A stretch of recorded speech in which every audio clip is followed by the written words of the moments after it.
Oi, gente, boa noite, muito boa noite. Estamos aqui, os nossos amigos aqui, para mais aquela conversa do nosso TED, né? Nós estamos caminhando aí para o encerramento do ano e a gente quer continuar caminhando bem. Então, a gente trouxe o nosso companheiro aí, o Elias Moraes, para ter uma conversa com a gente, né? Hoje o tema que a gente propôs para ele não é nada fácil, que é o Espiritismo hoje. Bom, jogamos a bomba na mão do Elias aí, mas ele tem toda a competência para desembolar isso aí. Depois a gente parte para aquela conversa aqui com os nossos amigos presentes aí. Antes disso, de passar a palavra para o Elias, vou pedir a Léa para fazer uma prece para a gente. Deus, nosso Pai, Jesus, nosso amigo, nosso mestre, estamos iniciando mais um debate, mais uma discussão muito saudável que há de abrir, expandir o nosso horizonte, de trabalhar o nosso pensamento, de trazer ideias que precisam ser trabalhadas também e que as possamos elaborar, compreender, assimilar devidamente, colocá-las em prática. Que a sua paz nos envolva, Jesus, envolvendo o nosso irmão Elias, que ele possa ter um bom estudo e que nós possamos acompanhá-lo com respeito e com devido interesse que ele merece e o tema merece. Fique em paz e Jesus nos abençoe. O Elias, você já conhece bem o nosso esquema aqui no TED, né? Mas para quem está chegando, para quem é novo aqui, a gente tem uma apresentação aí, uma exposição das ideias do Elias a respeito do tema, uns 35 minutos, e depois a gente conversa aqui por um tempo. Vamos passar a palavra para o Elias, então, fica à vontade, meu amigo. Bom, gente, eu até quero contar que, a princípio, o título do livro era para ser uma interrogação, tá? Mas por conta de algumas dificuldades depois de comunicação e de editoração de capa, a gente optou por tirar a interrogação e deixar uma afirmação. Mas a intenção era provocar que nem você, o Eli, né, estava falando dessa provocação que foi feito o tema de hoje. O que é o espiritismo hoje? Tá? E essa é uma pergunta que a gente precisa refletir sobre ela, sim, porque o espiritismo hoje se apresenta como uma coisa extremamente difusa. E aí, o que nós temos hoje no cenário espírita são pessoas digladiando para dizer qual que é o espírita verdadeiro. Isso é muito ruim do ponto de vista de uma sociedade mais amadurecida, isso é muito ruim do ponto de vista de uma proposta espírita, isso é muito ruim em termos de civilidade. É muito ruim em termos de civilidade. A gente ficar disputando qual das nossas narrativas é a melhor, quem de nós somos os verdadeiros espíritas, tentando dizer quem que não é espírita porque não segue a cartilha que eu defendo. Então, eu acho que esse livro, inclusive, ele é uma tentativa de dizer, olha, é muito melhor a gente se entender, se respeitar, se valorizar, se unir, do que a gente ficar disputando, né, qual que é a narrativa mais importante, qual que é a explicação melhor. Então, esse livro ele vem tentar dar uma resposta conciliatória para essa discussão, tá? E dizer para todo mundo assim, olha, o espiritismo hoje é um campo de conhecimentos, de saberes, de práticas, de espiritualidades, extremamente diversificado, sabe? É extremamente plural, né? E que nós temos o desafio de aprender a conviver dentro dessa diversidade, dentro desse pluralismo, que é inevitável. Se a gente pegar os movimentos religiosos, é assim. Se você pega o budismo hoje não é uma coisa uniforme. O budismo hoje tem infinitas correntes de budismo. Você pega o próprio taoísmo, da tradição chinesa, tá? Tem vertentes de taoísmo para tudo quanto é lado. Você pega o cristianismo, também tem assim, olha, uma diversidade de cristianismos. Por que que com o espiritismo seria diferente? Então, eu acho que o primeiro desafio nosso é romper com essa tentativa de ter um espiritismo unificado, como a princípio era a visão que o próprio Kardec tinha essa visão, ele acreditava, e essa é uma visão típica do século XIX. No século XIX, acreditava-se que havia uma verdade que ela preponderaria sobre as demais com o passar dos tempos, né? Isso vem lá da Grécia Antiga, com Platão.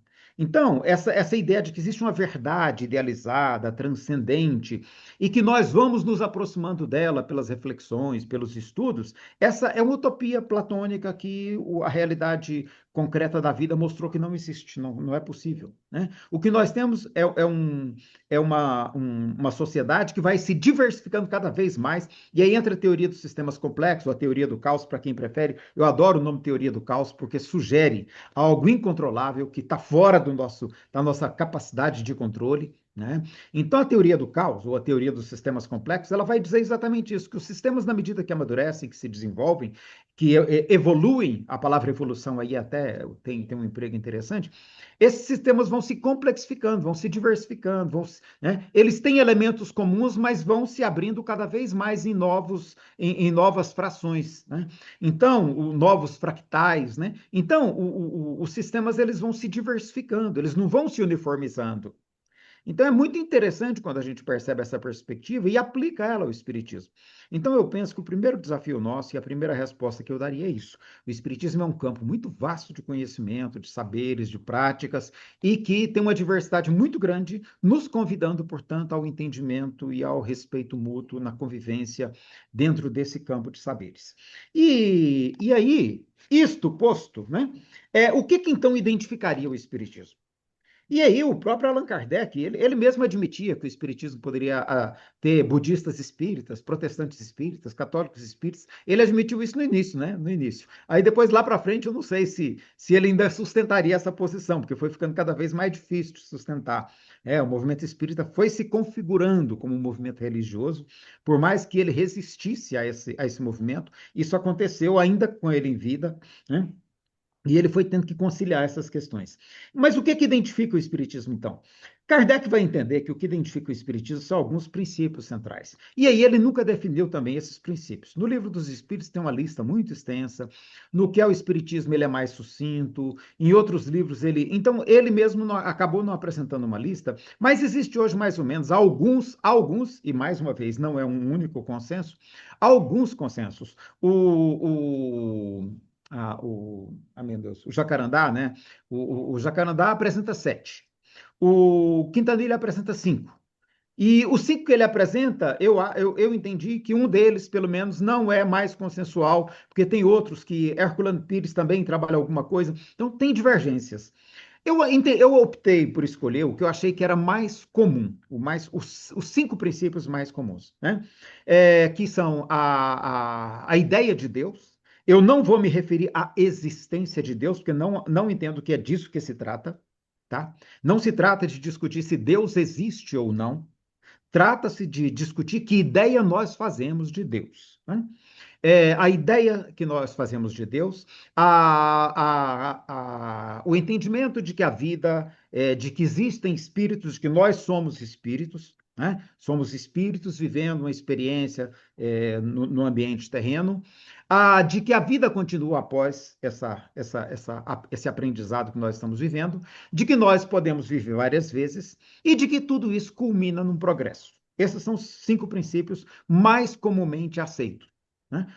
Alguns vão trocar esse último, de evolução e progresso, por pluralidade dos mundos habitados. Eu não sei se dá para fazer essa troca. Eu prefiro pensar em evolução e progresso como algo que nos identifica, né? Apesar de que o outro é muito, eu acho ele extremamente óbvio. Então, colocar ele como princípio, pluralidade dos mundos, eu acho assim uma bobagem, né? Eu acho uma arrogância em imaginar que a Terra é o único ambiente que tem vida no universo desse tamanho. Então, assim, eu acho que isso nem precisa ser princípio. Sabe? Isso é uma dedução científica básica, mínima, de qualquer reflexão minimamente filosófica. Então, partindo desses 5 princípios, há alguns elementos interessantes para a gente conversar e que eu acho que nos convidam, portanto, a esse esforço de entendimento. Eu vou pegar o próprio livro, eu optei por não fazer a apresentação, para ir apresentando assim, olha, o primeiro princípio, né? Mostrar no próprio livrinho, até para todo mundo ver que é um livrinho pequenininho, ó, gente, minúsculo, tá? Eu fiz ele intencionalmente minúsculo, eu me inspirei no livro de Kardec, que leva esse nome. Kardec fez um livrinho pequenininho chamado O que é o Espiritismo, com a intenção de que as pessoas pudessem usá-lo para ter uma noção inicial, Ele explica isso na Revista Espírita. Aqueles que quiserem ter uma noção inicial do que é o Espiritismo, encontrarão nesse volume, ele, né, as ideias principais, etc., para quem quiser ter um contato inicial. Então, a intenção desse livro é que as pessoas possam ter um contato inicial. E aí eu tenho uma pretensão muito arrogante, mas dizem que a arrogância pode ser também uma virtude, dependendo de como ela é usada, né? Então, eu vou considerar a arrogância como uma virtude nesse momento, dizer que a arrogância de dizer que eu tenho a intenção de que as pessoas que querem conhecer o Espiritismo possam conhecer as 10 principais a partir dessa leitura breve, né? Como diz as pessoas, eu li de uma sentada. Dá para ler isso aqui. Você pega ele cedo, a hora que você vê, você terminou. Né? É tranquilo, é um livrinho pequenininho, linguagem simples, acessível.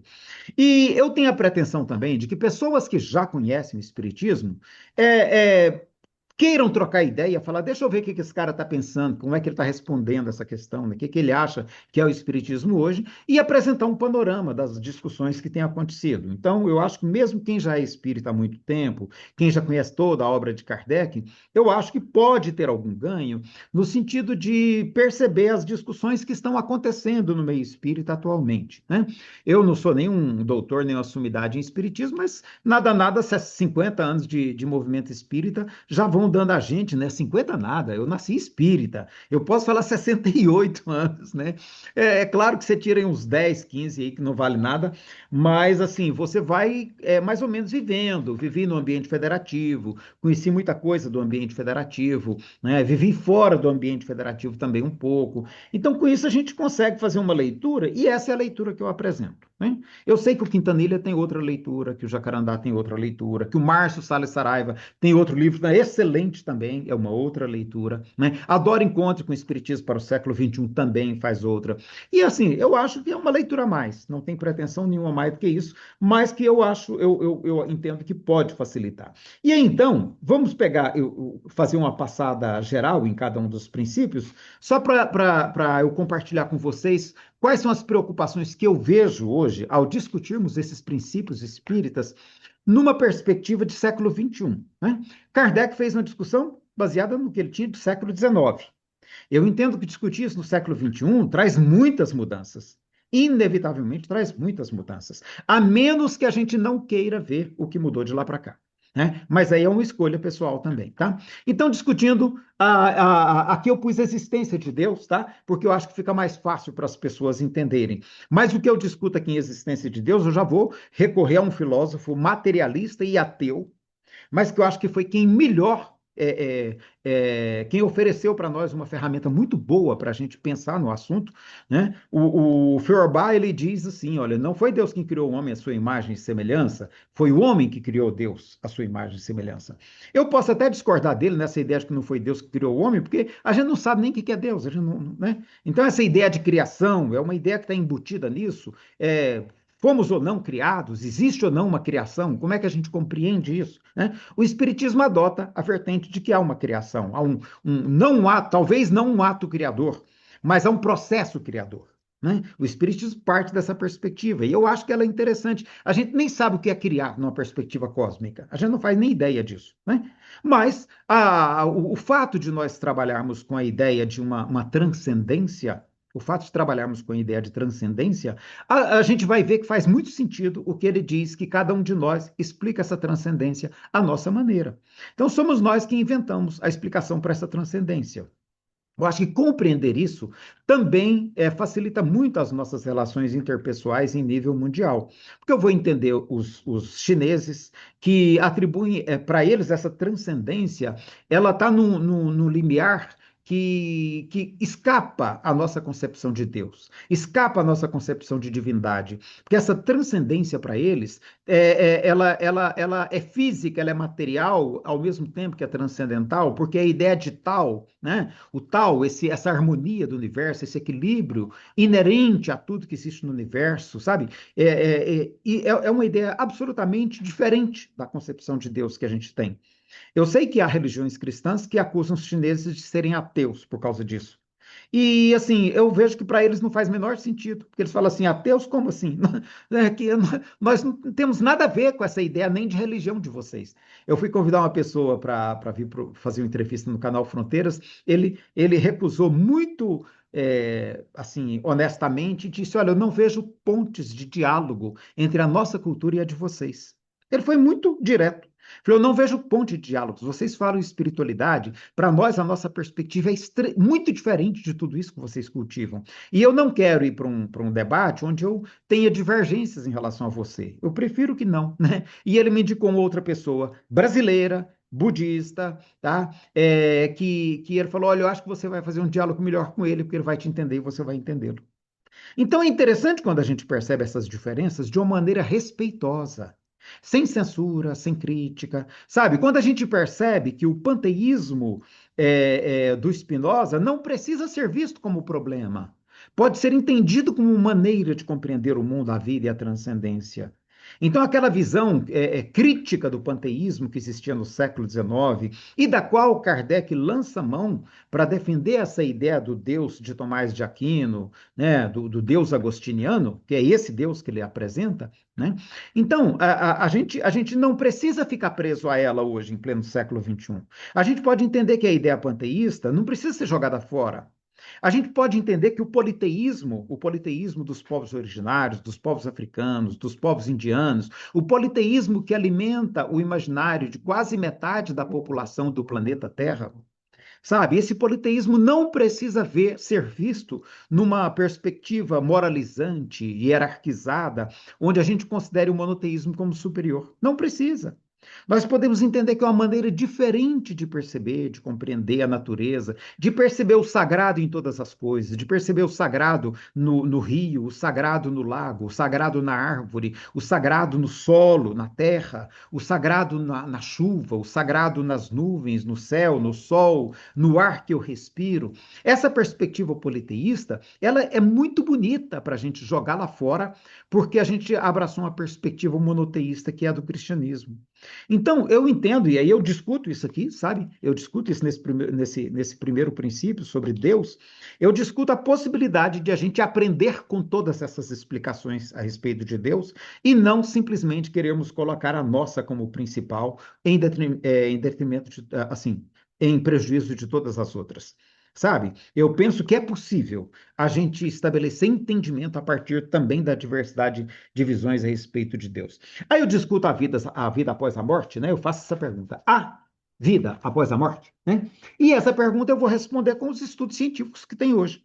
Kardec ofereceu a resposta que ele tinha com base nas questões que ele pôde no século XIX. E a resposta mais eloquente que ele teve foram os fenômenos mediúnicos que estavam acontecendo na época dele. Eu adoro comparar os fenômenos mediúnicos da época dele à brincadeira do copo na nossa época.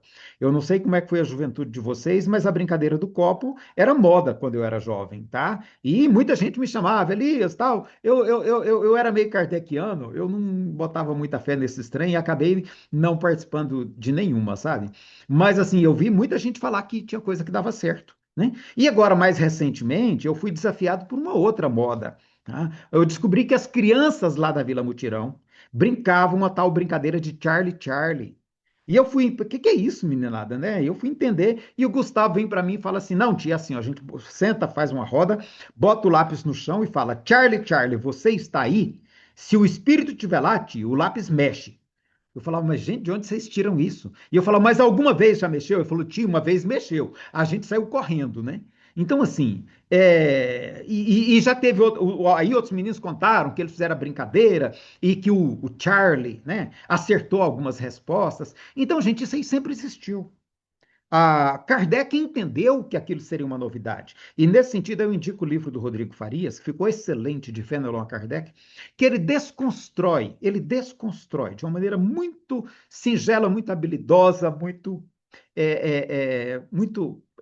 feliz, essa ideia de que o momento que Kardec viveu foi algo transcendental, que era uma revolução do mundo espírito, uma revolução do mundo espiritual se mostrando na Terra. Ele joga isso para fora com tranquilidade, tá? Porque ele mostra que outros fenômenos já existiram, alguma coisa parecida com as irmãs Fox, e que nunca foi novidade. Mas para a época de Kardec, ele entendeu que isso era prova suficiente da existência dos espíritos. E usou isso para compor. o Espiritismo que nós conhecemos. Parabéns ao professor Hipólito Leão pela escolha que ele fez, foi ótima, foi genial. E hoje nós precisamos buscar os recursos que estão disponíveis hoje. E hoje a sociedade busca mais, ela não quer saber da brincadeira do copo, nem do Charlie Charlie, ela quer saber o que a ciência está estudando a respeito. E aí nós temos os estudos de EQM, nós temos estudos de terapia de vidas passadas, nós temos várias frentes de estudo que nos oferecem argumento científico para a gente falar da perspectiva de uma consciência que é o motor da nossa vida, né? Que é o motor da nossa vida, e aí vem o próximo tópico, o próximo princípio que eu abordo, e que sobrevive à morte do corpo físico. Então, dá para a gente trabalhar isso hoje numa perspectiva científica, para a gente não ficar apenas com os fenômenos mediúnicos como demonstração, sem desprezar os fenômenos mediúnicos, que são uma excelente ferramenta também para demonstração. E aí eu abro, então, o próximo tópico, que é os espíritos se comunicam conosco. Tá? Porque se a consciência sobrevive à morte, e se realmente esses fenômenos dão alguma pista para nós dessa possibilidade de intercâmbio, então a gente deve ter elementos melhores do que simplesmente o fenômeno das mesas, dos copos ou do Charlie Charlie para nos dizer alguma coisa. E aí hoje já tem muita coisa interessante nesse sentido também. A própria psicologia inaugurou um novo campo de estudos que eu acho que merece destaque, que é a psicologia anomalística. Então, existem estudos hoje, científicos, a respeito da possibilidade dos espíritos se comunicarem conosco, os chamados fenômenos anômalos, né? E aí a gente se vê desafiado, inclusive, a oferecer melhores respostas para a questão da mediunidade. Aí a Leia, que entende muito bem disso, né, Leia, sabe dos desafios, e eu gosto muito da maneira como você trabalha, porque você apresenta isso com muita consistência, né? A gente tem muitos desafios no campo da mediunidade que a gente vai precisar responder. Não está tudo respondido, não está tudo explicado. O estudo que Kardec fez de apenas 4 anos foi muito bom e eu continuo considerando que ele é o melhor trabalho que nós temos do ponto de vista de uma apresentação da mediunidade. Mas assim, mas tem muita coisa de lá para cá que nos desafia. Surgiram novas perguntas. A psicografia que Kardec achou que era uma possibilidade de resposta, ela mostrou limitações que a gente tem que admitir. A gente vai ter que admitir. Muitas respostas que o próprio Kardec obteve, o tempo mostrou que elas não se sustentam. Então, assim, como é que nós lidamos com tudo isso? Nós temos questões a responder. E aí o espiritismo precisa ser um campo aberto de diálogo, de estudo, de pesquisa, de conhecimento e abraçar sim as pesquisas que a psicologia está fazendo no campo da psicologia anomalística, desenvolver novas pesquisas para a gente entender sim os limites da comunicação mediúnica, o que é que a gente pode esperar dela, o que é que a gente não pode esperar. Tem algumas coisas que a gente achava que a gente podia esperar e a realidade dura, a realidade às vezes ela é dura com a gente, né? Ela destrói as nossas convicções assim de uma maneira que às vezes a gente fica até tonto, a gente fica desconfortável, mas não adianta, ela se impõe. A realidade se impõe. Então a gente achava, por exemplo, que a mediunidade nos propiciava, nos proporcionava a possibilidade de ter algumas questões que no futuro a gente se depararia com elas. Né? De apresentar, né? Teve gente aí defendendo que o Chico antecipou a glândula pineal em 60 anos, né? Teve muita gente falando de antecipações que a mediunidade fez, e a gente vai analisando cada uma delas assim, vai caindo por terra feito castelo de cartas. Não, a mediunidade não tem mostrado essa potência, sabe? E a gente tem que encarar isso com naturalidade, encarar isso de frente. Falar, olha, não é do jeito que a gente pensava, né? E a gente, então, começar a voltar a pesquisar a mediunidade. Eu dedico um capítulo aqui também à questão da reencarnação, né? Vivemos muitas vidas, e aí eu tento aqui desconstruir muitas daquelas crenças de que tudo que a gente faz tem a ver com vidas passadas, tudo que a gente sofre é karma, né? Não é, gente. Nós vivemos numa sociedade que é complexa. E aí, Kardec fala de causas anteriores e fala de causas atuais das aflições. E ele diz no Evangelho que a grande maioria das questões da nossa vida são derivadas de causas atuais. Nós não precisamos puxar a reencarnação para explicar os sofrimentos do mundo. Sabe? Reencarnação vai se aplicar a um ou outro caso. A grande maioria vão ser as ocorrências de agora, vão ser a violência urbana, vão ser a imprudência no trânsito, né? Infelizmente, de novo, nesse capítulo, a gente tem que desconstruir algumas crenças que a gente consolidou. Eu chamo a atenção que aquela crônica que o Chico com o Humberto de Campos escreveram, uma crônica muito interessante, belíssima, Tragédia no Circo, né? Eu até fico imaginando como é que aquilo aconteceu. Eu fico imaginando a repercussão que aquilo teve nos jornais, sabe? Foi na época, isso repercutiu nacionalmente. E como que aquilo mexeu com o imaginário espírita, ao ponto de Chico Xavier com Humberto de Campos escreverem uma crônica relacionando aquilo à história do cristianismo nascente, lá nas Galhas antigas, quando aconteciam sacrifícios humanos nos circos romanos, né? Então fez essa associação, fez aquela crônica, uma crônica muito interessante, muito bonita, por sinal, mas é uma crônica que, se a gente for avaliar a probabilidade de aquilo ter se dado como a crônica apresenta, nós vemos que não há a menor probabilidade de aquilo acontecer. Então, assim, bonita do ponto de vista literário, mas absolutamente irreal do ponto de uma explicação espírita para o acidente, para aquela tragédia que aconteceu. A menos que a gente lance mão de explicações metafísicas, de explicações novamente místicas, que a gente não tem a menor condição de testar. Aquele acidente não pode estar diretamente relacionado àquele circo das Galhas, como o cronista Humberto de Campos muito bem associa, né? Não tem como, porque então aquele acidente já teria que estar previsto com 100 anos de antecedência. 100 anos de antecedência, pelo menos, tá? Por quê? Porque nós tínhamos ali senhores e senhoras avós que levaram seus filhos para aquele espetáculo circense já perto dos seus 80 anos de idade. E com o netinho carregando pela mão. Então, tanto quando o avô reencarnou, aquele acidente já tinha que estar previsto. Tá? E não poderia deixar de acontecer. E aquele netinho que agora reencarnou 3 anos atrás, ele também já reencarnou para poder morrer naquele acidente. E aí, o rapaz, o trabalhador, o gerente dele tinha que maltratá-lo, porque se ele não o maltratasse, ele não ia ter aquela atitude de revolta para botar fogo no circo. E o amigo dele também não tinha a opção de falar para ele, cara, você tá doido? Não tinha. Por quê? Porque tinha que botar fogo no circo. Então, assim, você cria uma situação tão atrapalhada para poder atribuir isso a algo de divino, a algo de espiritual, algo de Deus, né? Associar Deus a essas coisas, que se torna uma coisa sádica. Você reunir ali 3.000 pessoas para poder matar 500 delas pisoteadas, queimadas, numa situação inadmissível, sabe, para qualquer ser humano, e que nós vamos então atribuir isso a uma espécie de justiça divina. Então, assim, eu entendo como literatura, mas essa crença ficou impregnada no meio espírita. Agora, tudo que acontece, né? Eu me lembro a gente teve alguns reveses em família aqui recentemente, e alguém veio me perguntar assim: o que será que você fez em vidas passadas? Eu falei: não tem nada de vidas passadas, não, pô. Para com esse negócio de vidas passadas. Eu sofri um calote, só isso, eu fui burro. Eu fui tolo, o cara me deu o cano, eu levei o cano e pronto. Não vamos pensar em vidas passadas. Para quê? Não precisa da hipótese de vidas passadas para explicar essas coisas. Isso é coisa do cotidiano, né?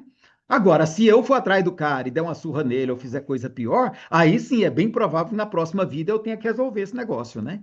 Então, assim, a gente não precisa disso. E aí eu tento desconstruir isso nesse capítulo, e aí tem o outro de evolução e progresso, que eu também trago aqui as discussões, né? Vivendo e aprendendo sempre, que eu acho que é o foco que interessa na ideia de evolução e progresso, é nós dentro disso, né? Onde a gente aprende, onde a gente desenvolve, onde a gente amplia a nossa percepção de realidade, onde a gente amplia a nossa consciência de nós mesmos, do mundo à nossa volta, a nossa capacidade de ser solidários a quem caminha junto conosco nessa vida. Então, perceber a ideia de evolução e de progresso nessa perspectiva, que eu acho que é muito mais útil do que a gente ficar pensando num progresso muito metafísico, muito transcendente, né? E fora da realidade da convivência. A gente entender que o progresso, como hoje nós estamos vendo, e é muito evidente nos nossos olhos, que o progresso material, ele pode simplesmente significar uma queda no abismo, no precipício, como a gente está vendo a questão ambiental, como a gente está vendo a questão da Terceira Guerra Mundial, que, segundo o Papa Francisco, já começou, e que a gente tem que dar um jeito de segurar ela, né? Porque a gente não pode deixar ela evoluir ao ponto de um conflito nuclear, né? Esses dias, os Estados Unidos bloquearam um navio petroleiro da Rússia, que estava chegando para entregar petróleo na Venezuela. Isso aí está dando um auê na diplomacia internacional. A Europa querendo pegar a Rússia para todo custo, pelo pescoço, porque a Rússia é a região mais rica de recursos naturais de toda aquela região. tá? De toda a Europa, as riquezas, parece que Deus, nesse ponto, também sacaneou, né? Jogou as riquezas tudo lá para cima, deixou o povo mais do sul sem tanta coisa. Agora eles vivem querendo tomar o que os russos têm, e isso aí é motivo de conflito. Né? Então, assim, se a gente conseguir escapar de uma terceira guerra mundial ou de um conflito nuclear, será ótimo, que a gente tem mais chance de adiar o fim do mundo, na feliz expressão do Ailton Krenak. Né?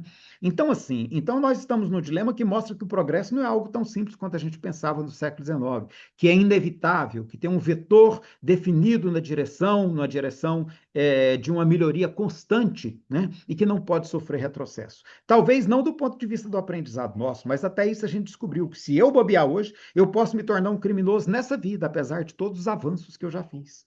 Então, o progresso não é linear. O progresso é uma evolução que eu adoro pensar nele como algo esférico, né?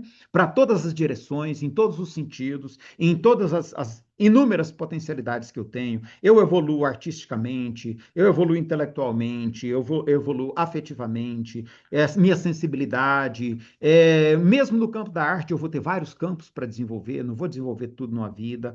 Então, assim, o progresso ele é infinito e ele é multifatorial, sabe? São infinitos fatores também. E até isso tira da gente aquela perspectiva de ficar comparando um com o outro, achar quem é superior, quem é inferior, que era uma referência importante para Kardec no século XIX, porque era uma sociedade que era muito hierarquizada. Vinha do feudalismo, onde os nobres eram superiores, os plebeus eram inferiores. Né? E que hoje não faz sentido. Hoje não tem por que você pensar em quem é superior, quem é inferior. Hoje você tem que pensar que capacidades alguém desenvolveu, como ele pode contribuir, sabe? Onde é que aquelas qualidades que cada um tem podem ajudar mais, sabe? Sem que ninguém precise achar quem está superior, quem está inferior. Esses dias alguém fala, você acha que Kardec é um espírito superior? Eu falei, olha, na minha medida, eu não tenho régua para falar isso.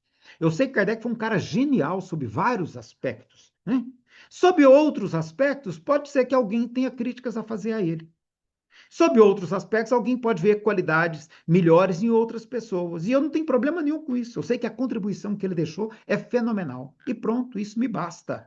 Agora, se ele é superior a Nelson Mandela, se ele é superior a Martinho Lutero, se ele é, sabe? São discussões, são análises comparativas que não nos levam a lugar nenhum. E que eu considero que elas são desnecessárias e que, portanto, na ideia de evolução e de progresso, a gente precisa também rever esses referenciais que a gente adotava lá no século XIX e que hoje talvez não sejam mais adequados. E eu encerro o livro com uma reflexão a respeito do principal propósito que eu entendo na minha leitura da obra kardeciana, era o principal propósito dele com o Espiritismo, que era a transformação, a mudança da sociedade.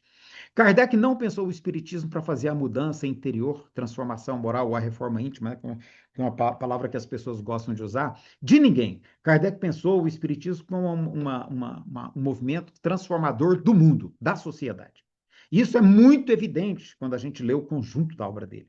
Ele viu nos fenômenos mediúnicos uma possibilidade de provar que nós somos mais do que a gente pensava, que nós somos espírito, que nós vivemos várias vezes, que nós transcendemos a vida física e que, por conta de tudo isso, nós podemos construir um mundo melhor para todos os seres humanos evoluírem espiritualmente. Kardec é muito influenciado pelo movimento socialista do século XIX, XVIII, final do século XVIII, que acreditava num mundo melhor, né? Numa possibilidade de um mundo melhor. Isso eram os chamados socialistas utópicos. Né? E essa ideia era muito forte na época de Kardec. O próprio Karl Marx, quando ele vai analisar a tendência do mundo, ele acha que o capitalismo vai entrar em crise, vai haver um colapso social e vai surgir uma nova sociedade onde serão os trabalhadores que darão as regras, de tal modo que o capital não tenha mais domínio que tinha sobre o mundo que estava nascendo e pudesse ter uma sociedade mais igualitária, mais harmoniosa, sem os conflitos que existiam, sobretudo por conta da opressão do homem pelo homem. É desse sonho que Kardec está falando quando ele fala no mundo de regeneração.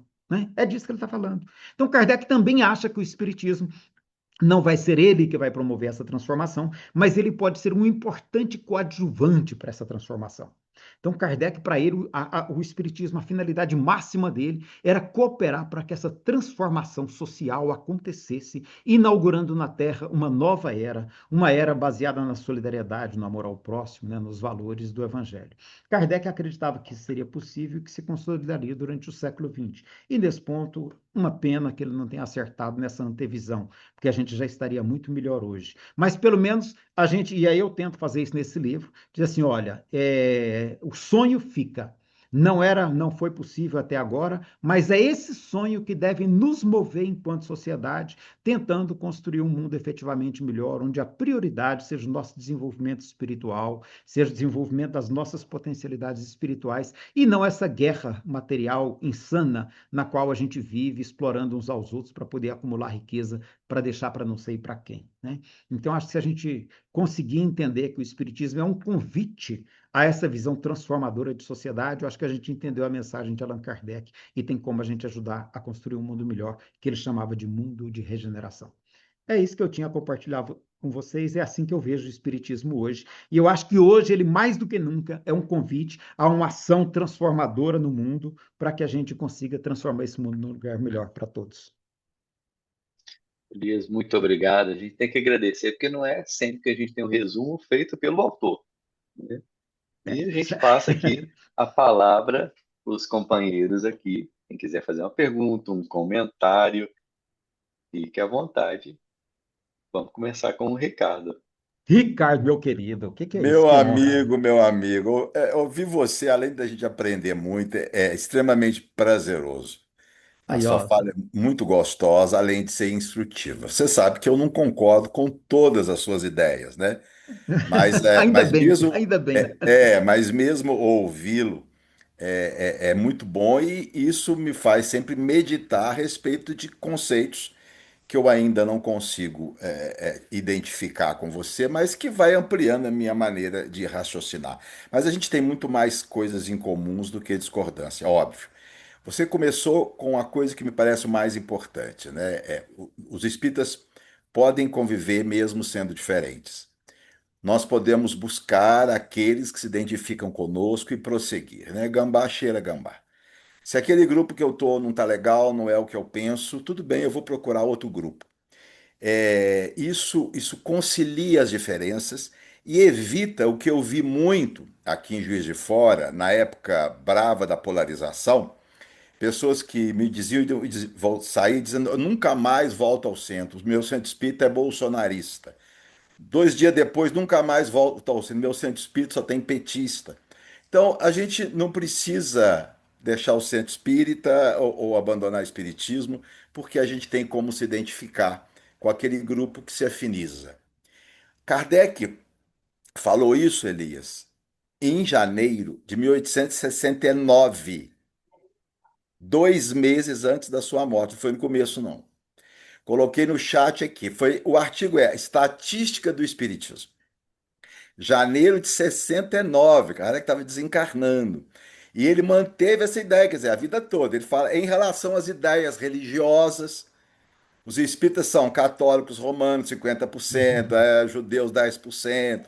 Ou seja, Kardec admitia isso, que o indivíduo pudesse ser espírita e continuasse junto daqueles com os quais ele se afiniza.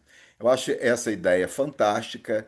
A gente vai ter uma pluralidade, vamos ter movimentos espíritas, cada um vai se identificar com o seu e respeita a posição do outro. Com relação aos 5 princípios espíritas, eu acho meio esquisito.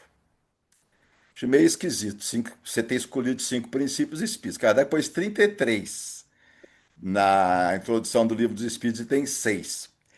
Em momento algum, Kardec falou que os princípios do Espiritismo são esses 5. Isso foi invenção nossa, né? Nós é que inventamos esses cinco itens aí. Você manteve aí a tradição. Uma provocação, Elias. Eu não colocaria Deus, dentro de 5 eu não colocaria Deus, não. Sabe por quê? Porque eu acho que nós não precisamos de Deus no Espiritismo. Deus só complica, né? Deus só complica. A minha mãe tem um primo, né, já falecido, ele era marxista, ateu. E um dia ele me disse assim, Ricardo, se se ateu pudesse ser espírita, eu sou. Aí eu disse para ele: olha, a definição de espírita de Allan Kardec não tem nada a ver com Deus. Kardec diz que espírita é aquele que crê na existência dos espíritos e na possibilidade dos espíritos se manifestarem com os homens. Para Kardec, espírita é isso. Kardec admitiu à sua época que o indivíduo pudesse ser espírita até sem aceitar a reencarnação. Verdade. Kardec considerava a existência do espírito, a sobrevivência da alma e a comunicabilidade como os grandes princípios espíritas. Então eu acho que o Deus eu deixaria de fora, eu não colocaria um capítulo. Em 33 itens, tudo bem. A gente põe Deus lá, mas em 5.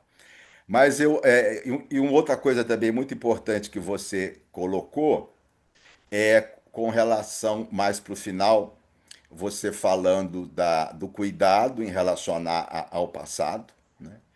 É claro que nós espíritos não vamos negar isso, ninguém é louco de negar isso. Não tem como negar que há sofrimentos, são expiatórios, mas a gente precisa, na minha opinião e na sua, minorar um pouco isso, né? E procurar tentar entender as coisas que estão acontecendo aqui. Essa ideia de superior e inferior é uma coisa que eu estou trabalhando dentro de mim, porque a gente, dentro do espiritismo, foi muito treinado com a escala espírita, né? Então, os seres inferiores, os seres superiores, o que você coloca assim, é fantástico. É fantástico.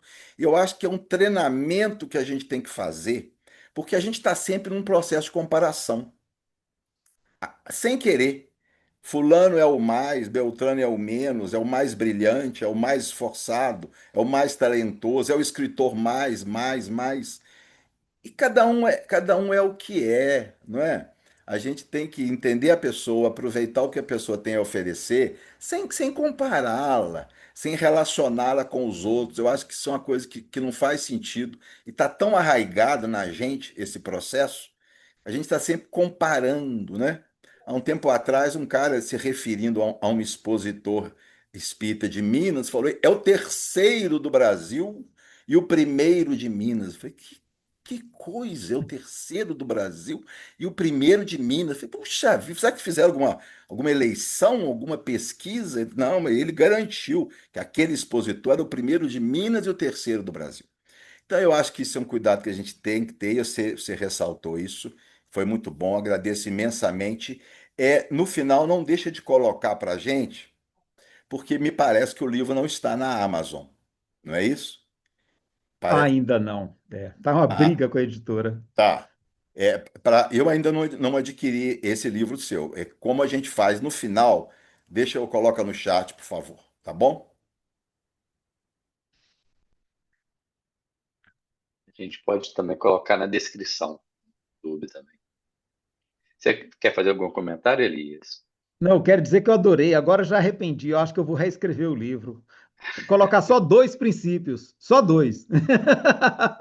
Na revisão. Adorei. Esse negócio o Espiritismo dispensa a ideia de Deus é fantástica, Ricardo, é fantástica. Isso hoje deu um pau no outro grupo, porque a pessoa não admite jamais a possibilidade. E é muito interessante isso que você traz. Se a gente partir do pressuposto que a gente que cria nossa explicação para Deus, essa, né? A gente pode até falar, olha, há uma transcendência que a gente não consegue deixar de reconhecer. Mas realmente, eu acho muito interessante e provocadora essa afirmação sua. Eu vou contar lá no outro grupo, vai dar pau de novo, eu vou adorar, porque eu acho que são provocações boas. Muito obrigado. Pede para eles assistirem o TED. Logo no É, comecinho. Ele Elias, mais uma vez, obrigado. Como o Cristian falou, é sempre uma oportunidade única, né? A gente poder estar discutindo o livro com o autor, porque raramente a gente tem essa oportunidade.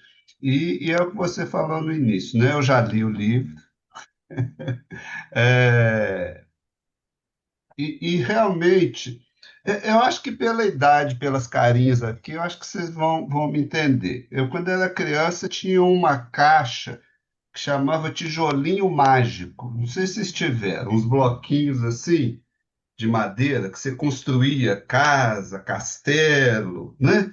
fazia uma cidadezinha. Aí depois estava tudo pronto, vinha o irmão mais novo e chutava aquilo, espalhava tudo. Aí você construía de novo, né? Mas construía muitas vezes diferente do que você tinha construído antes. O seu livro me dá essa impressão, sabe?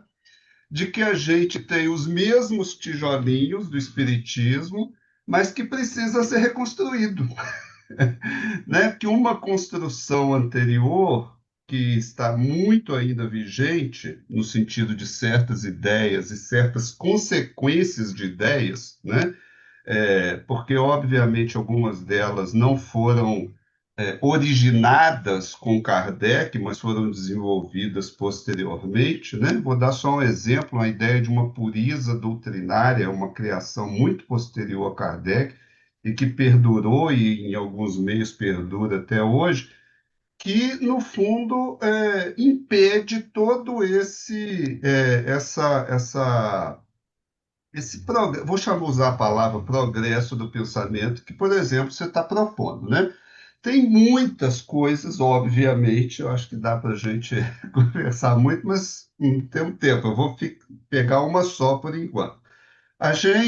Nosso grupo está trabalhando também no novo estudo a respeito do livre-arbítrio, segundo a visão espírita. E uma coisa que eu notei em várias partes do livro foi que você dá uma cutucada nessa questão do livre-arbítrio no ponto de vista tradicional espírita, né? Como se todo mundo tivesse livre-arbítrio completo e geral e escolhesse todas as coisas. Então, fulano reencarnou assim porque escolheu. Ah, isso aconteceu assim porque estava definido, né? Que a pessoa pode mudar o jeito que ela está, a situação que ela está, basta querer. O que falta ali é só o exercício. E aí você vem mostrando várias situações em que esse livre-arbítrio existe, mas existem várias outras circunstâncias que saem da alçada do livre-arbítrio do sujeito, né? Então, isso, de certa forma, afeta diretamente, no meu ponto de vista, por exemplo, conceitos que estão mais ou menos consolidados de provas, expiações, missões, etc., etc., né? Afeta a ideia que muitas pessoas fazem da lei de causa e efeito, do karma, como as pessoas muitas vezes chamam, afeta muita coisa. Então, eu queria que você comentasse rapidamente qual que é a ideia relativa a livre-arbítrio, como que essa ideia de livre-arbítrio poderia estar funcionando nesse contexto mais atualizado que você propõe. Só para a gente ver se está mais ou menos de acordo com o que a gente está discutindo também nos nossos grupos. Eu vou ilustrar até com algo que eu comecei aqui, né? É, eu sofri um calote de alta magnitude recentemente, por burrice minha, né? Confiei numa pessoa que eu não podia ter confiado. E aí eu vou até abrir para vocês aqui um pouquinho mais, né? Uma pessoa que também foi vítima, ele foi e disse para mim assim: olha, nós temos é que nos unir e pagar um cara para dar um fim nesse sujeito para ele parar de dar o cano dos outros, né? Então, assim, a proposta dele foi objetiva, concreta. E ele, no entendimento dele, a gente deveria se unir, todas as vítimas desse mesmo criminoso, e fazer alguma coisa nesse sentido para que ele não continuasse a prática criminosa que ele está fazendo, né? Então, assim, nesse momento eu tenho o livre-arbítrio. Tenho o livre-arbítrio não de sofrer ou não a situação, né? Esse eu não tive escolha, aconteceu. Quer dizer, eu teria escolha. Se eu desconfiasse mais das pessoas, se eu não fosse tão crédulo, né? Se eu fosse um pouco mais malicioso, eu não teria incorrido nesse problema e nem estaria discutindo isso com as outras pessoas, né? Mas naquele momento, quando ele me fala, olha, nós podemos fazer isso, eu entendo que eu tenho a liberdade de falar, cara, sabe que é mesmo, né? Eu poderia fazer isso, né? Mas por tudo que eu já desenvolvi, por todas as reflexões que eu já consegui fazer, pela experiência adquirida ao longo aí de sei lá quantas existências, né? E toda a caminhada espiritual realizada, eu já tenho condições de falar para ele, cara, não é por aí. Não é por aí. né? Eu acho que não vale a pena a gente sujar nossa consciência, manchar nossa consciência com uma coisa dessa. Prejuízo que acontecido, prejuízo consolidado. Vamos parar, vamos caminhar, vamos buscar outras soluções, né? Eu falei para ele, o que eu acho é que a gente tem que registrar uma queixa criminal no distrito, entregar para as autoridades competentes para que eles façam os procedimentos devidos e tentem, através da lei que existe, impedir que ele continue praticando esse tipo de crime. Aí pronto. Então, eu entendo que o livre-arbítrio ele existe, não é que ele não existe. Ele está posto em certas situações, né? É, por exemplo, em muitas circunstâncias, eu posso decidir que caminho eu pego. Eu vou por aqui, eu vou por ali. Eu faço isso, eu faço aquilo. Mas o que a gente observa é que essa margem de decisão ela é muito mais limitada do que se pensava. O livre-arbítrio, para os pensadores do século XIX, era a afirmação da individualidade, da independência do ser humano. Então, o livre-arbítrio ele foi idealizado. Ele foi idealizado pelos pensadores do século XIX, tá? Do século XVIII, o iluminismo, né? O iluminismo, sabe? Era a redenção do humano, era a emancipação do homem, a autonomia do indivíduo. Então, tudo isso foi muito pensado nesses termos. E a sociologia, ela vem mostrando para a gente que nem a roupa a gente escolhe. Sabe? Nem a roupa a gente escolhe. O que é isso, ô camarada? Que liberdade é essa que você tem? Que até o que você come está condicionado à cultura dentro da qual você vive.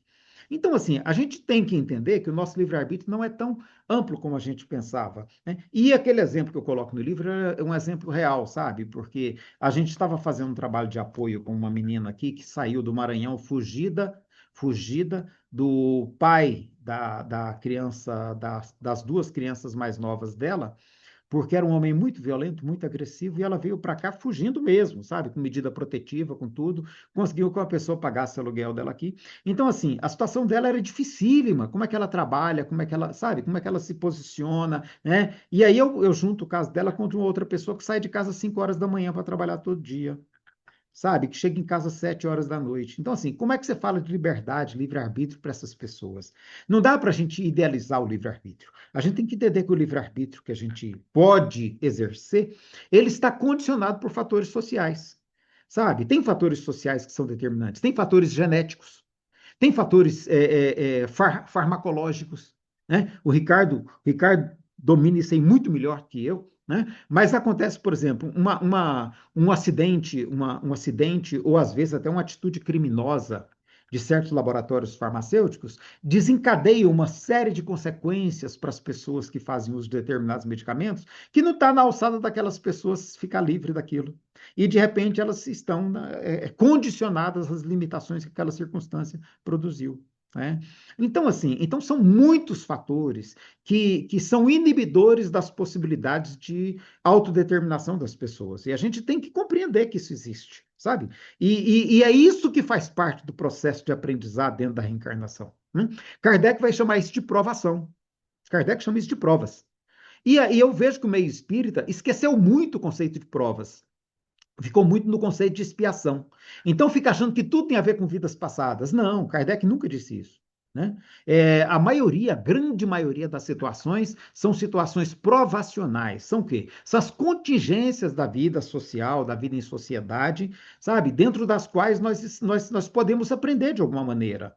Então, não preciso também ficar, né, me vitimizar, falar, esse mundo não presta. Não, eu posso aprender dentro disso, eu posso desenvolver minhas habilidades, eu posso ficar mais esperto da próxima vez para não confiar tanto nas pessoas. A gente pode aprender com as situações adversas, sabe? Então, esse é o conceito kardeciano de provação. Né? E o próprio conceito de missão de Kardec ele é muito mais aberto do que o que a gente tem colocado. Porque a missão, eu posso abraçar uma missão ainda agora. Sabe? Nesse momento, nós abraçamos uma missão aqui em casa. Meu sogro estava sozinho, né, já muito idoso, os filhos não conseguíamos mais revezar para poder dar a assistência que ele precisava na casa dele. Então, o que a gente faz? A gente fala, ó, vamos abraçar ele, vamos trazer para dentro de casa. A gente abraça essa missão, abraçada agora, sem nada de reencarnatório, sem nada de programação espiritual, sem nada de planejamento. Né? A gente abraça agora essa missão de oferecer a ele o cuidado que ele necessita. Isso vai exigir de nós alguns sacrifícios? Inevitavelmente. Restringe a nossa liberdade num nível que é até difícil de administrar às vezes. mas é uma missão que vale a pena. A gente abraça essa missão e a gente toca ela, cumpre, de preferência cumpre bem, né? Então, assim, sabe, os conceitos que Kardec usou, ele até estruturou muito bem, mas no desenvolvimento nós fomos distorcendo a conceituação. Né? E fomos atribuindo peso demais a vidas passadas e menos à vida presente. Então, eu penso que é só a gente reequilibrar o conceito, sabe, Eli? E aí o livre-arbítrio ele aparece como o exercício da nossa autonomia. A Ângela usa uma expressão que eu gosto muito, né? Ela fala assim: nós temos um leque de opções, às vezes mais limitado, às vezes mais extenso. Dentro desse leque, a gente tem algumas possibilidades de escolha. Se a gente entender livre-arbítrio assim, eu acho que já está bom demais, sabe? A gente já percebe que tem muita coisa que a gente pode sim escolher.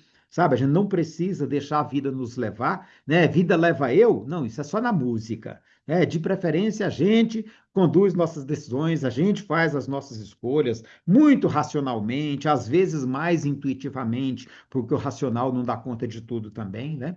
Mas a gente vai caminhando dentro daquelas possibilidades que se apresentam em cada momento, que são muito estreitas, muito mais estreitas do que a gente pensava. Isso aí, pessoal. Alguém gostaria de fazer mais um comentário, pergunta, uma experiência? Está aberta aí a inscrição.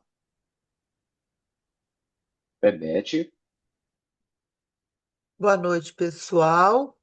Eu estou aqui como presidente de fã-clube do Elias.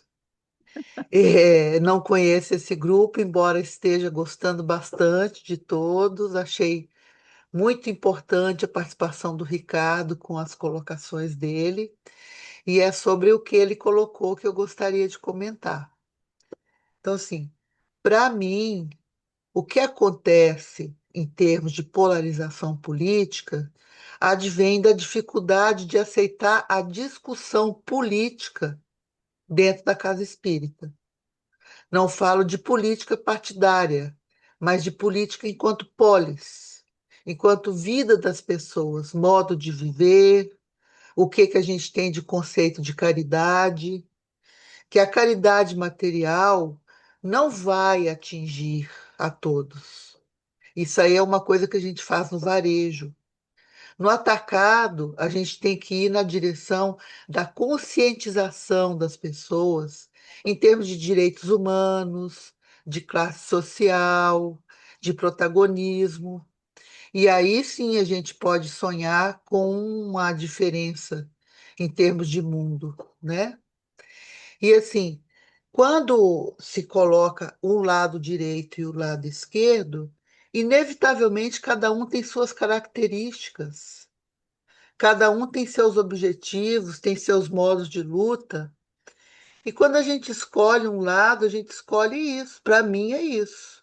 A não ser que estejamos envolvidos em interesse pessoal. Aí a conversa é outra. Mas enquanto coletividade, a gente escolhe a maneira de pegar nas armas, né? Que tipo de ação política que eu valorizo? Aquela que vai lá na coletividade, que busca autonomia para a pobreza, que busca uma vida mais digna? Ou eu estou pouco me lixando para isso, porque eu também não sou pobre, não sou preto, não sou bicha, enfim, né? Então eu penso que passa por aí tudo isso, e essa coisa que o Elias traz com relação ao determinismo, ao pensamento linear e ao pensamento circular, para mim abrange tudo isso. Que hoje em dia, para mim, é inconcebível um espiritismo que me dá um determinismo. Isso é isso por causa disso. No mundo, com N variações de coisas que a gente vive, a gente está aqui vulnerável a muita coisa.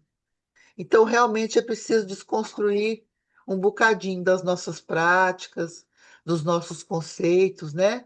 Claro, sem desqualificar nunca o Kardec, valorizando sempre a obra dele, mas trazendo para o nosso tempo uma coisa mais palpável, mais dentro da nossa realidade. E é um prazer estar com vocês aqui. Eu acho que eu vou querer tomar dessa cachaça toda sexta-feira. Obrigada, é isso. ô Bebete, seja muito bem-vinda. A cachaça chamada TED é de 15 em 15 dias na sexta. Mas você pode vir toda sexta, porque a gente intercala com outros estudos. Tá joia? Oba! Atualmente a gente Ótimo! está intercalando com o DNI. Vamos passar para o nosso companheiro João. Você vai gostar de ouvir ele também. Ele estava sendo convocado aqui no chat. O João é lá de Canindé, do Nordeste. Fala, João. Vocês estão vendendo aí lebre pro coelho, né? Elias, muito bom lhe ver, meu amigo. Já lhe disse que você tem que andar com armadura, viu? Se não armadura física, armadura espiritual.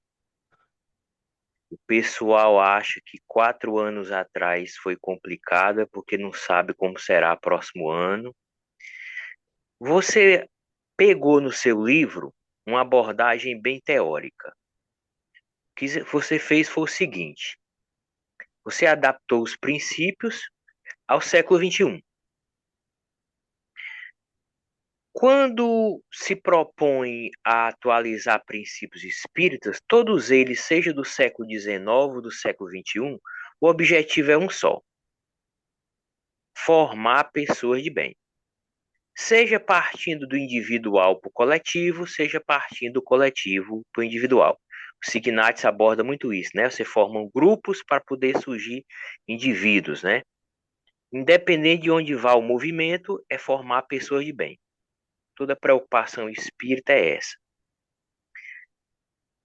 Existe hoje, 2025, vários grupos, várias linhagens de movimentos espíritas bem diferentes, bem distintos e às vezes até opostos. Você vai assistir a live de um determinado grupo ideológico espírita, ele ensina A. Na outra live do grupo, ele diz que o A está errado, o certo é o B. E assim se formou uma árvore com galhos que parecem nem vir do mesmo tronco, parecem. Embora citem Kardec e a boca tenha mais evangelho do que dente, mas os postulados são bem distintos.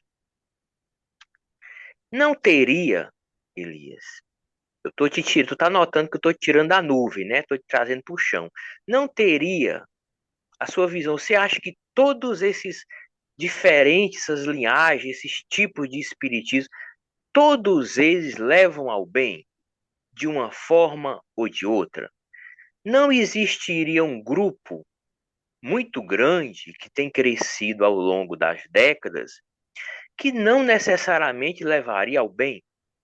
Grupos do tipo que publicam vídeos, por exemplo, da suposta mensagem de André Luiz, narrando uma perspectiva espiritual da prisão do ex-presidente Bolsonaro. E até a última vez que eu vi, era mais de 300 mil visualizações. Então não é 30 nem 300. Em 5 dias. Tinha mais de 5 mil, até quando eu vi, comentários. 99% não só concordando com a mensagem que era de André Luiz e acreditando numa suposta profecia que vai ocorrer no início de dezembro. Eu ia comentar algo, Deus me livre. Todo mundo aqui está pensando igual, eles vão me apresentar. Você não acha que existe uma linhagem dentro do movimento espírita que está levando o povo para um caminho de seita, de fanatismo, de transtorno psiquiátrico, alimentando uma sede de sangue, e em vez de proporcionar consolação e compaixão, desperta um sentimento belicoso e que pode se tornar muito perigoso próximo ano, ano de eleição? Como é que você vê isso? Eu estou Elias, até abrindo aqui de novo só, aquele. só antes de Ah, você responder, só para avisar o tá. pessoal que a gente vai fechar ali com a inscrição pelo avançar da hora, com a inscrição do Paulo. Tá joia? Então, manda brasa, É, Elias. eu acho que essa questão é bem específica, acho que é melhor responder ela antes de passar para o Paulo, né? Eu até abri aqui de novo aquele vídeo, não sei, eu vi aqui 12 mil visualizações, né? E 466 comentários. Eu não sei se tem outro local onde ele foi compartilhado que deu mais do que isso, sabe? Ele Mas foi muito assim, recompartilhado. é possível. Então, assim, o que que eu penso a respeito disso? Primeira coisa que eu penso, ô João Márcio, é que a gente talvez tenha de também colocar em discussão essa ideia de bem e mal, sabe? A formação do homem de bem, sabe? Porque ela pressupõe que exista um mal, né? Eu penso que uma perspectiva vamos dizer assim, realista, uma perspectiva mais realista, já que você falou descer das nuvens e pisar no chão da realidade, né? Uma perspectiva mais realista é a gente entender que nós vivemos numa sociedade com muitas diferenças, com possibilidades inúmeras de conflito, né? Conflito ideológico, de manipulação de ideias, onde os elementos da cultura e do imaginário estão nos desafiando em diferentes direções o tempo todo, sabe? Então, assim, eu gosto muito de uma cena das narrativas evangélicas, que parece que ela não aconteceu, não, mas eu acho que ela é linda como ficção, que é Jesus, na cruz, dizendo, Pai, perdoa, eles não sabem o que fazem. A grande maioria das pessoas, eles são joguetes na mão das pessoas que têm um mínimo de habilidade e capacidade de comunicação. A gente sabe disso. Muita gente é vítima nesse processo. E eu acho que era para isso que Jesus falava, Pai, perdoa, eles não sabem o que fazem. A gente vê ali os comentários, eu andei lendo ali, né, eu li muitos daqueles comentários, porque me interessou mais os comentários do que a própria mensagem. Mas os comentários, realmente, o que você falou, né? Você vê que as pessoas ali não sabem nem escrever, não sabem nem escrever. Então, por isso que eu acho muito, muito bonita uma mensagem do Emmanuel, através do Chico, quando ele fala que a grande necessidade do homem, ainda hoje, é de educação, sabe? Educação. E que, assim, e que também foi muito foco. Kardec, como educador, ele via muito a contribuição do Espiritismo pelas vias da educação da humanidade, né? Então, ele achava que a transformação social se daria pela educação. Então, eu penso assim, sabe, que isso existe, vai existir, não tem como a gente negar, e que é nesse campo que a gente tem que atuar, sabe, para ajudar a fomentar melhor entendimento, para ajudar a fomentar, sabe, análise crítica. Então, eu penso que isso aí é um desafio para nós, é um desafio, para a gente oferecer uma contribuição no sentido de ajudar as pessoas a não se colocarem muito como objeto alienado da exploração alheia, sabe? Mas se colocarem como agentes mais conscientes, capazes de fazer uma análise crítica mínima. Aquela mensagem tem tantos absurdos, né? Tem tantos absurdos que a gente fala assim, olha, como é que a pessoa se deixa levar por uma coisa dessa, né? Então falta educação, falta formação crítica, falta desenvolvimento do raciocínio, né? E eu penso que é um convite, sabe? É um convite ao trabalho de educação que a gente tem que fazer na sociedade. Nós não podemos deixar tantas pessoas à mercê de aproveitadores que estão tentando tirar proveito, sabe? Tentando usar essas pessoas para alcançar objetivos que a gente sabe que são objetivos ilícitos, né?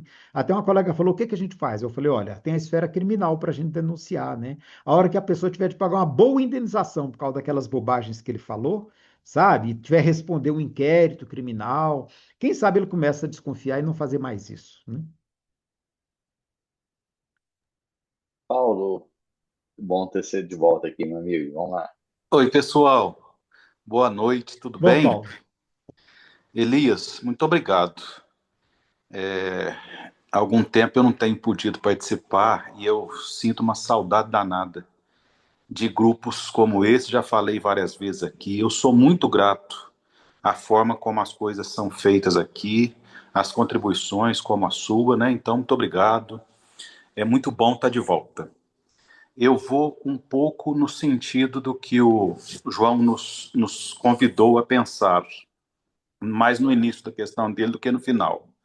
Outro dia eu fiz um exercício de submeter uma reflexão chinfrim às inteligências artificiais e pedi que elas criticassem a minha reflexão, comportando-se como pesquisadores rigorosos, enfim, que lançassem mão do maior rigor científico.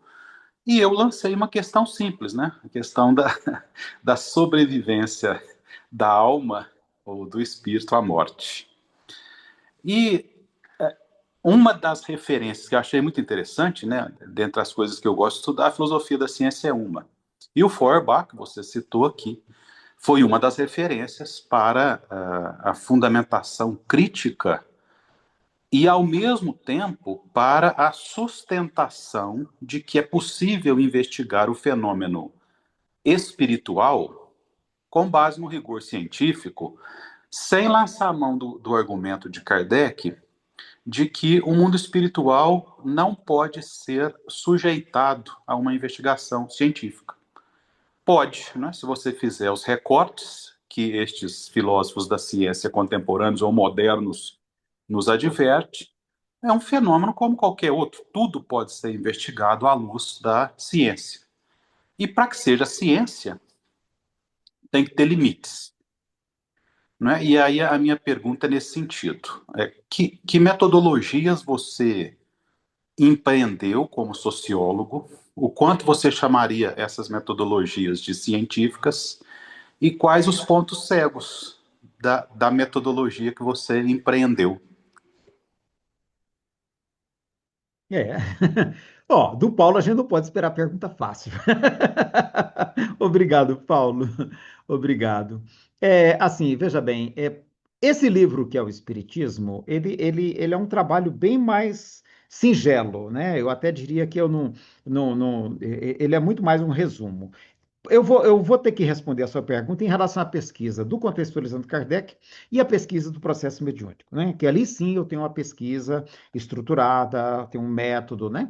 Então, assim, até quem observou com muita pertinência foi o Rui Diamante, lá da Bahia, né? Que ele falou: Elias, você não explicitou o seu método de pesquisa, mas eu estou vendo que você analisou o método proposto por Karl Marx da análise do histórico, materialismo histórico dialético, né? E assim, realmente foi uma escolha porque eu não via a possibilidade de adotar outro método, né? Então, quando você fala de escolha de método, você lança a mão de alguns elementos, e aí eu combinei com uma observação da Ângela muito interessante também, que ela achava que eu poderia combinar com a análise do discurso, numa perspectiva de você trabalhar também na ideia daquela arqueologia do saber, tá? Você vasculhar como que a ideia foi composta, de que maneira que ela se construiu e etc. Então, foi uma combinação desses dois métodos que eu usei para trabalhar principalmente o contextualizando Kardec, né? E aí, é claro, como você disse, todo método ele deixa lacunas, né? Então, ao mesmo tempo que ele me ajuda a focar no objeto que eu quero analisar, que é analisar como que a literatura de Kardec se estruturou, que influências que aconteceram, que influências que podem ser notadas, observadas na construção textual dele, né? Então, ali eu faço esse recorte e abro mão de fazer uma perspectiva mais espiritual. Eu abro mão e eu reconheço isso, né? E na medida que eu abro mão de fazer uma perspectiva mais espiritual, algumas pessoas podem estranhar um pouquinho, tá? Mas eu achei que a contribuição, se eu queria dar uma contribuição que fosse diferenciada, teria que ser numa linha específica. Se eu ficasse abrindo muito para uma tentativa de explicação espiritual, eu voltaria ao que a gente já tem. Então, esse foi o recorte ali, no caso específico do Contextualizando Kardec. Para o processo mediúnico, eu lancei mão de mais um recurso, que foi a observação do fenômeno mediúnico, né, que eu convivo dentro desse ambiente há mais de 40 anos, e inclusive entrevistas com médiums psicógrafos que trabalham, né, trabalham atuantes na psicografia, e que eu pude ouvi-los, não só psicógrafos, eu fiz questão de ouvir outros também para entender certas nuances do processo mediúnico. Então eu lancei muito mão de entrevistas, tá? Entrevista de profundidade, né? Conversas prolongadas, onde eu ia, cada elemento que a pessoa trazia, às vezes me suscitava novas perguntas. Então eu fiz um arquivo aqui de como que os médiuns percebem essas impressões. Busquei isso na própria literatura do Chico, que ele também traz muito de como que ele percebia. A Ivone Pereira também tem excelentes narrativas a esse respeito, né? Então, com tudo isso, é que eu pude compor mais ou menos aquela análise que eu apresento no processo mediúnico, possibilidades e limites na produção do conhecimento espírita. Então, ali foi que eu percebi, por exemplo, que o próprio Chico, ele admite que em certas situações ele tinha certas impressões, mas ele opta por fazer diferente do que a impressão que ele tinha, né? Então ele fala, o que eu tinha na mente era um poema, mas o jornal me pediu uma crônica. Aí, palavra dele, tá? Dele disse isso, né? Então, naquele momento, apesar de todo aquele poema muito bem estruturado na minha mente, eu sentei na máquina datilográfica e escrevi uma crônica mais ou menos poética. Então, assim, é o próprio Chico dizendo, ele tem muitos depoimentos dele, onde ele narra a própria experiência com a mediunidade. Então, foi com tudo isso que eu fui compor, então, aquela perspectiva do processo, e mais, né, e um pouquinho da análise material dos textos, quando você pega um Brasil, Coração do Mundo, Pátria do Evangelho, e aí você vê alguém denunciando que tem uma parte ali que é de um livro do Humberto de Campos Vivo, você fala, opa, isso aqui é um dado que para a minha análise é importante. Aí eu vou lá e identifico, recorto lá, no capítulo tal do livro Brasil, Coração do Mundo, Pátria do Evangelho, tem lá em torno de 30 linhas, né, que são cópia literal de um texto de Humberto Campos quando ele era vivo, né? Agora, talvez, não vou lembrar o nome aqui, tá? Mas está lá no livro, eu fui lá, achei o livro do Humberto Campos, comparei os dois textos, é o mesmo texto, é o mesmo texto, né? Alguém vai me trazer uma explicação metafísica, né? Fala, não, Elias, mas o Chico pode ter, isso pode ser parte da psicografia, onde o próprio espírito que copia. Fala, olha, gente, é uma explicação metafísica. O dado objetivo da realidade que eu tenho é os textos são iguais. Os textos são iguais, né? Eu posso inventar uma explicação metafísica e posso usar uma explicação objetiva. Dizer que o espírito ou o próprio médium, é, achou que aquele texto era adequado e puxou o texto para dentro do outro texto aqui para poder compor a ideia, né? Então, se alguém quer inventar uma explicação metafísica, use. Eu preferi abrir mão de explicações metafísicas, né? Então, assim, então é nesse sentido que eu pude compor o método para poder começar a discutir o processo mediúnico. E aí o campo de observação que foi muito rico foi a própria fraternidade espírita, porque lá também a gente viveu muito tempo com muitos médiuns diferentes, né? A minha participação em outros grupos é pequena, mas então isso é uma limitação também, é uma limitação. Mas aí eu tentei suprir essa limitação com entrevistas, né, com outras observações possíveis, de forma a enriquecer um pouquinho. Eu não sei se isso dá para você uma ideia, né? O rigor metodológico talvez até deixe a desejar, é possível melhorar? É possível. E eu espero que a gente tenha novas pesquisas em andamento. Nesse momento, a gente está fazendo uma outra pesquisa aqui na EFOS, né?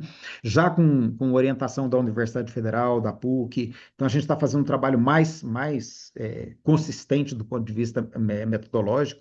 E eu acho que ele também vai trazer alguma contribuição. Eu espero que o resultado final ofereça mais elementos para a gente entender melhor a mediunidade, que, ao meu ver, é um campo que precisa muito ainda de pesquisa. Elias, para terminar, eu vou compartilhar a opinião do Eli, que também está aí na área acadêmica, né? Sobre a pergunta do Paulo. Ele diz o seguinte: em termos acadêmicos, ele colocou isso no chat, tá, gente? Eu considero que é um trabalho de divulgação, que o método é usado na pesquisa, não diretamente na divulgação. Não na divulgação, perfeito. Elias, compartilhe com a gente aí a forma de adquirir o livro e depois a gente pode colocar aí no vídeo, lá no nosso canal do YouTube, vai ficar também na descrição. Para quem quiser Eu adquirir, compartilhar, diga. Eu estou brigando com a editora porque até hoje ela não disponibilizou o e-book. Então eu estou segurando o pagamento de uma parcela de 4.000 e poucos reais, porque eu falei para eles, enquanto vocês não me soltarem o e-book, eu não tenho como pagar o final, né? Então, assim, a pressão era para que eles colocassem disponível até hoje, tá? Era o prazo deles. E eu espero que logo esteja o e-book disponível na Amazon, no Scoob, em todas as livrarias virtuais, tá? E quem quiser o físico, a EFOS estava até vendendo até recentemente, mas a gente está deixando tudo por conta agora, a partir de agora, da Livraria Parlenda, que é quem faz a distribuição para nós. Eles entregam em qualquer lugar do Brasil. Então, você colocou Livraria Parlenda Goiânia, vai sair exatamente em cima dessa livraria, que é quem faz a distribuição para nós, tá? Me parece até que eles estão com uma promoção especial agora, esses dias. Eles já abriram a promoção e estão divulgando o livro por lá, tá? Então, só entrar lá, Livraria Parlenda Goiânia, tá? Lá vocês vão achar os 3 títulos meus, vão achar o do Signates também, que é a publicação da EFOS, né? E vai ser um prazer estar trocando ideia com quem lê e quiser vir discutir. Vai ser muito bom, viu? Cara, foi um prazer ter você aqui novamente com a gente. Você já é de casa, né? Então já fica esperando o convite para o próximo ano. A gente está caminhando para o finalzinho, se não me engano, tem mais um TED esse ano ainda. A gente retorna lá e, ó, separa um espacinho pra gente aí na sua agenda, tá bom? Vou estar lá no Canadá Pessoal, no dia do TED. ah, Vou lá se ver for meu neto que está possível, assiste de nascendo. lá. Se não for possível, vai ficar gravado, assiste Vai depois. ficar gravado e eu assisto depois. É isso aí. Pessoal, sejam bem-vindos novamente. Quem veio pela primeira vez está convidado a comparecer outras vezes aqui. E lembrando, como eu falei agora mesmo, está gravado tanto no nosso canal do YouTube quanto no nosso site do Espírita Info, tá? Um abração, uma ótima noite para todos vocês. Um abraço. Obrigado, Elisa. Um abraço. Valeu.